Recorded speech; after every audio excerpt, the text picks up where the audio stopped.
جب بھی اس روئے زمین پر کسی انسان نے تکبر کیا تو اللہ تعالیٰ نے اسے نشان عبرت بنا دیا۔ ایسے ہی حضرت موسیٰ علیہ السلام کے زمانے میں مصر کا بادشاہ بنا، جس کا نام ولید بن مصعب بن ریان تھا، جسے دنیا آج فرعون کے نام سے جانتی ہے۔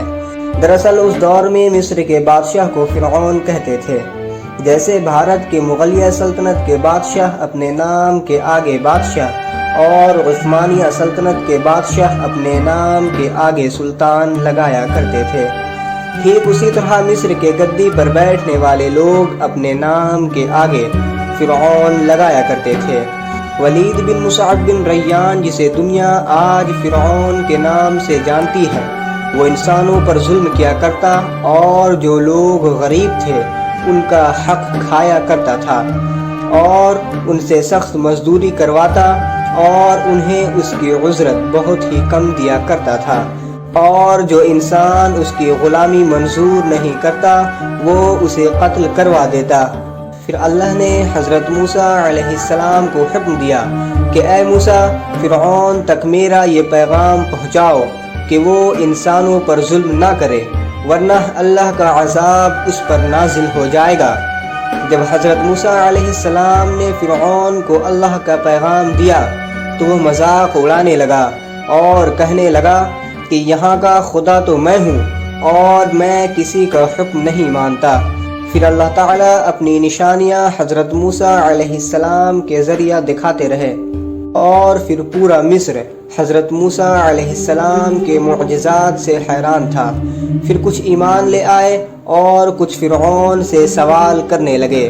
پھر بالا آخر فرعون حضرت موسیٰ علیہ السلام کے معجزات سے واقف تھا، اور اس نے فیصلہ کیا کہ حضرت موسیٰ اور اس کی قوم بنی اسرائیل کو ختم کر دی جائے۔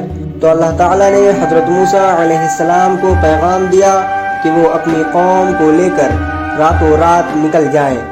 پھر حضرت موسیٰ علیہ السلام اپنی قوم بنی اسرائیل کو لے کر وہاں سے نکل پڑے۔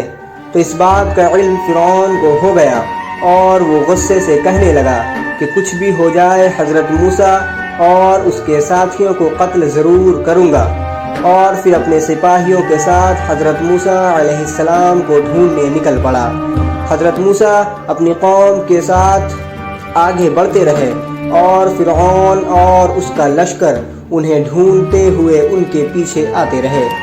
پھر حضرت موسیٰ علیہ السلام اور ان کی قوم دریا پر پہنچی، اور فرعون بھی اپنے لشکر کے ساتھ پیچھے پیچھے وہاں پہنچ گیا۔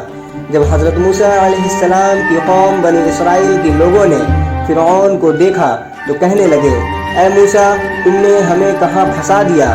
پیچھے فرعون کا لشکر ہے جو ہمیں نہیں چھوڑے گا، اور آگے دریا ہے۔ تو موسیٰ علیہ السلام نے اپنی قوم سے فرمایا کہ گھبراؤ نہیں، اللہ ہمارے ساتھ ہے۔ اتنے میں ہی غیب سے آواز آئی، اے موسیٰ، اپنی لاٹھی دریا میں دے مار۔ پھر جیسے ہی حضرت موسیٰ علیہ السلام نے اپنی لاٹھی دریا میں مارا تو دریا کا پانی آدھا ایک طرف اور آدھا ایک طرف ہو گیا، اور دریائے نیل کے بیچوں بیچ ایک راستہ نمودار ہوا، اور حضرت موسیٰ علیہ السلام اور ان کی قوم اس سے گزرنے لگی۔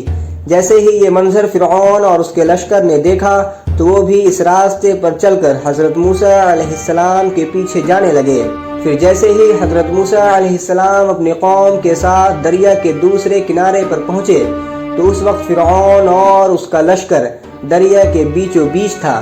پھر حضرت موسیٰ علیہ السلام کی قوم نے دیکھا کہ کیسے اللہ تعالیٰ نے پانی کو حکم دیا کہ جیسے تھا ویسے ہی ہو جا، اور دریا کا پانی آپس میں مل گیا، اور فرعون اور اس کا لشکر پانی میں ڈوب کر ہلاک ہو گیا۔